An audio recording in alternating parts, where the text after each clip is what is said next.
The detrimental effects of childhood indoctrination. So, this weekend, I plan to take my 11-year-old son to church for the first time. He's been to church a couple of times with his cousin over his life, but never with me and never with the purpose of learning about religion or Christianity. Recently, he has expressed some interest in learning about religion, and I would like to nurture that curiosity rather than snuff it out. Instead of just telling him what he should believe, I've decided to allow him to come to his own conclusions on the matter.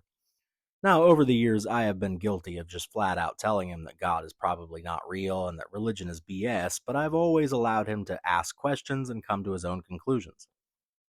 I might steer him in a certain direction, but he is always free to turn down whatever path he chooses. This is something that I and most people like me never got. I was thoroughly indoctrinated.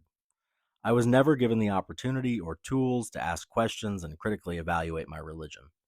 I was never taught critical thinking skills and was instead taught not to lean on my own understanding, but to lean on the Lord for guidance. This built in me a reliance on religion as my guiding principle, and it stunted my ability to learn and to think critically, not just about religion, but about other areas of my life as well. Religious indoctrination slowed my educational progression and failed to properly prepare me for the real world.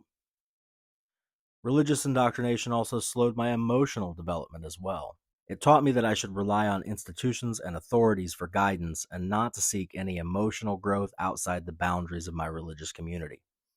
It taught the men and women around me to take up traditional gender roles and identities rather than embrace how they truly felt and to deny the self in favor of the group, and they imparted that on me.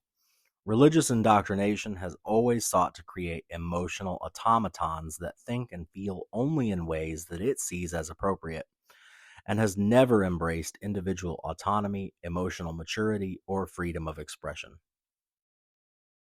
It also curtailed my ability to take responsibility for my own life and actions.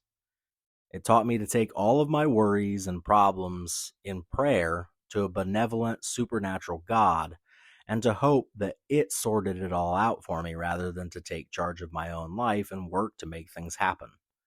Conversely, it taught me to blame all of the bad things in my life on a malevolent supernatural devil, making it possible for me to excuse away all of my moral shortcomings rather than to take responsibility for them. Religious indoctrination made me feel powerless in the face of supernatural forces when the reality is that I am the only force that has the power to control my life.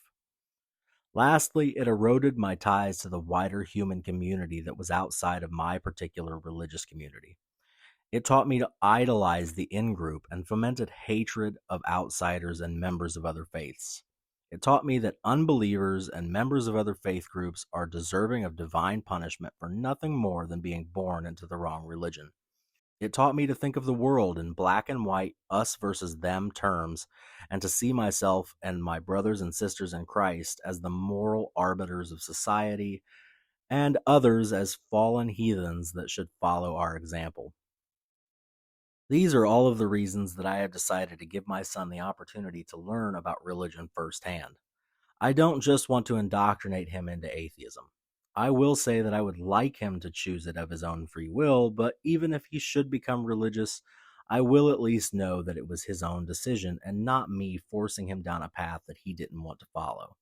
If I did that, I would be doing to him what was done to me, and I couldn't live with myself if I did that. So the choice will be his, as it should have been mine, to believe what he is convinced of by evidence and critical examination, and I hope to give him the tools to, at the very least, make an informed decision about where he stands on the matter.